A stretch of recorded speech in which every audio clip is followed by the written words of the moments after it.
morning. As always, this Wednesday morning, it's time for the president of the oldest and boldest, most cussed, most discussed civil rights organization in America, the NAACP. The president, Derek Johnson, joins us now. Derek, good morning, brother. How are you?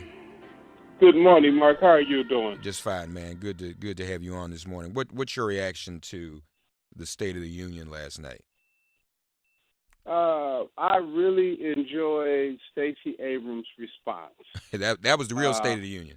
It was clear. It showed a level of sophistication. It was smart. It was value-based. It really allowed individuals who listen to understand the higher purpose of government and our role to be our brothers and sisters keepers. She's strong. She's passionate. You know, I really appreciate her presence last night. It gave the evening an opportunity for a purpose, because otherwise it was a waste of time. Right. It was a big waste of time. We have a lot to do in this country, a lot more work to be done. I remember one of my favorite slogans of the NAACP, and probably about 10 years ago now, but we had a slogan, I'm sure you remember it: much has changed, much has not. And that was always one of my favorites, because, I mean, it's even still accurate today. And everything that Trump said in terms of immigration, in terms of everything he said, it shows the very serious problem we have with him in the White House and the racism and xenophobia that his administration continues to promote in this country, Derek. He's tone deaf. He's disconnected in the face of obvious opposition, even in his own party. He's still committed to the concept of a wall, although he didn't assert as strong as others believe he would have. This is a low point in this nation's history, right, in terms of our leadership.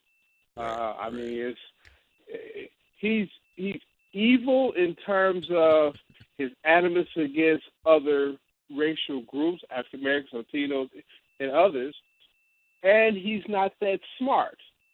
We've had evil presidents in the past, which are Wilson and others,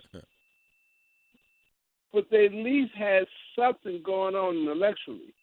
And as a result of him not having the intellectual agility to really think through complicated issues, he's unpredictable. He can quickly have us in the midst of a war or create an unstable environment for this nation globally. Right. And that's dangerous for us as Americans. Yeah. Well, but again, it said a lot to have Stacey as a clean glass next to that dirty glass was a good thing. And once again, the country got to see how deserving she is of national leadership. But as you and I, a rare occasion, folks, Derek and I were on television at the same time the other day. Nobody probably knew what they were doing by doing that. They may have figured it out. That may not happen again. But it was cool. And we were talking about Ralph Northam. He still hasn't resigned, Derek. And I think the point you made was very clear. And I gave a political analysis, based upon where the political parties are. The NAACP is nonpartisan, and you were saying that the issue itself is nonpartisan, that the party doesn't matter. Anyone who participates in that type of thing not only ought to resign. That's not to say that down the road there isn't room for redemption, but under the circumstances, you really lose your credibility when you are shown to participate in that kind of behavior. You have zero moral standing. You have zero credibility. You have zero opportunity to say, I made a mistake, I'm sorry, but I want to continue in this position of power. Because your mistake, your sorriness creates that imagery that perpetuates violence. Yeah. And that needs to be addressed. It's not that you are unable to be redeemed. You can't recoup. You can't come back at another time and run for office after you make the necessary amends. But at this juncture, there is no confidence in your ability to govern all the people of that state, especially African Americans, who you have through your participation, be it knowingly or unknowingly, created imagery violence. Right, right, right.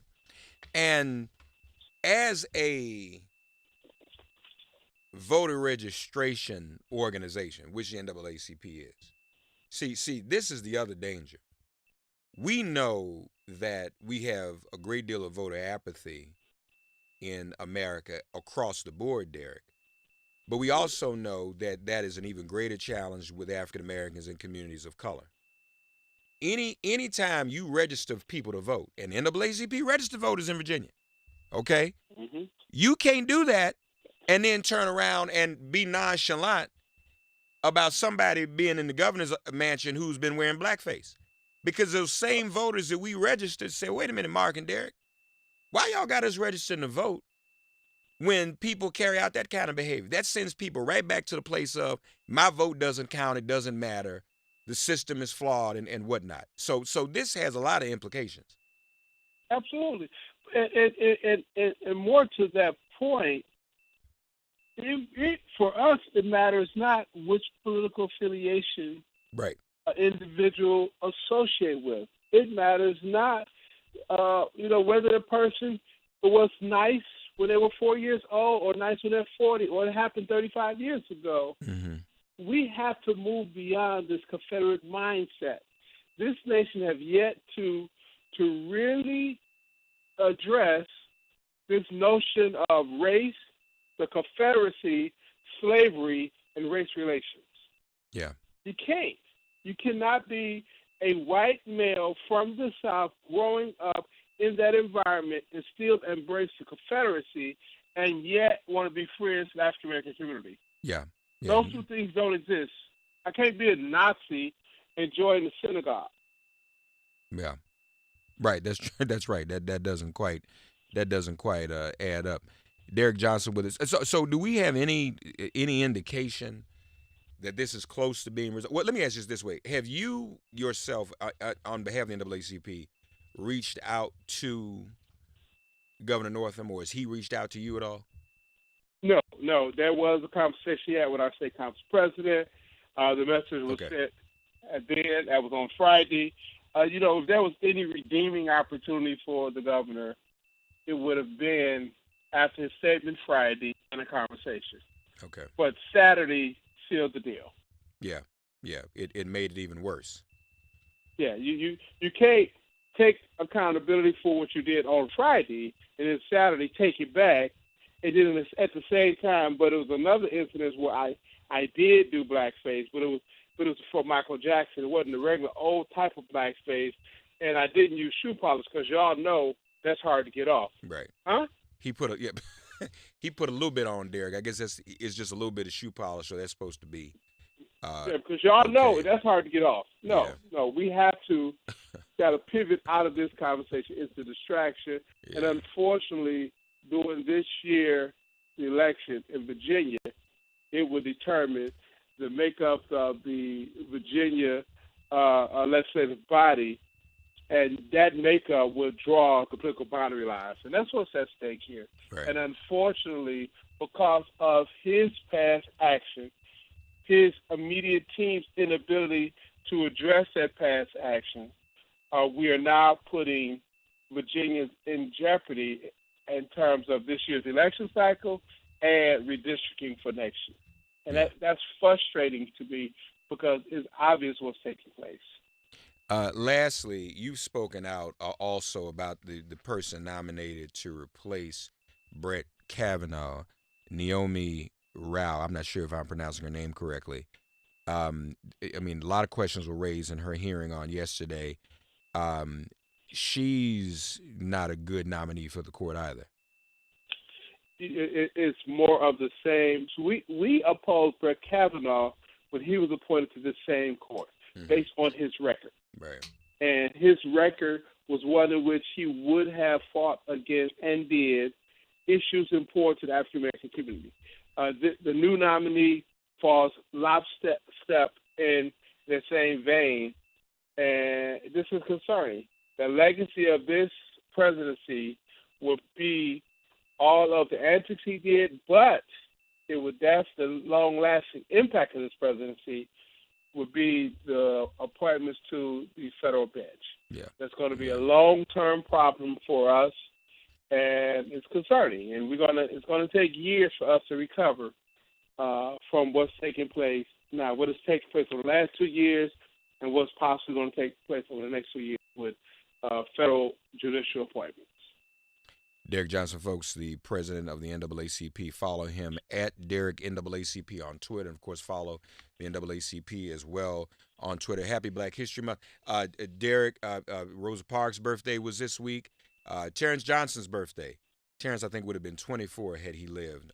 His birthday was on yesterday, and the NAACP highlighted that. You can also, folks, find out a lot about Black History and Black History Month and Black History Facts simply following the NAACP's Twitter feed as well. So we invite you to do that. Derek, go ahead, Derek. I'm sorry. You know what? I don't know if you've checked out. I tweeted about this. There is a podcast, and I got to promote it because it's a brother that's going to come with this called Uncivil. Okay. I don't know if you've had an opportunity to listen to that podcast. And the beautiful thing about it, talking about issues around the Civil War, and in that there was a spy ring in Virginia. A freed African sister and a white woman put it together, and the African sister was placed in Jefferson Davis' home and was able to spy and provide the information to the Union soldiers, That's right. which led to the defeat. Name is Mary Elizabeth Bowser. If you have a chance, go listen to this podcast called Uncivil. It is phenomenal. I only raise that because we have to always recognize as a community, as a people, we have always fought for our freedom. No one freed us. Yeah. We've always sacrificed for our freedom. No one gave more sacrifice than we did. And if she can do that, then a sister that was freed, literate, went to the continent, came back, and put herself back in jeopardy so that she can free our people, we can fight for our freedom today. Now, I'm glad you brought that because you had tagged me in that. Yes, folks, and it's on the screen now if you see it. I'll retweet it again. Mary Elizabeth Bowser infiltrated the home of Jefferson Davis as a servant to gather information. And she was part of a spy ring whose value was noted by Generals Benjamin Butler, Ulysses S. Grant, and George H. Sharp. So, yeah, people were doing that. We were responsible for our own freedom. Folk didn't just wake up one day and free us. We were responsible for that. So, yeah, thank you for reminding me about that, Derek. That is an incredible story. Mary Elizabeth Bowser. Okay. Derek, right under there is the link to the podcast. Please listen to it. The brother that's a co-producer, he's done some phenomenal research. I'm promoting it because it's a good thing for us to know our history. Thank you, Mark, for the opportunity. And I look forward to talking to you next week. Thank you. Derek Johnson, folks, at Derek NAACP. Enjoy your day, Derek. All right. Take care now. Folks, more of your calls on the radio when we return. Be sure to tune in to SiriusXM Progress 127. Turn us on radio, and on the SiriusXM app, you can hear the rest of our show this morning. Congressman Eric Swalwell will join us toward the end of the 8 Eastern hour. Thank you all. This is MI.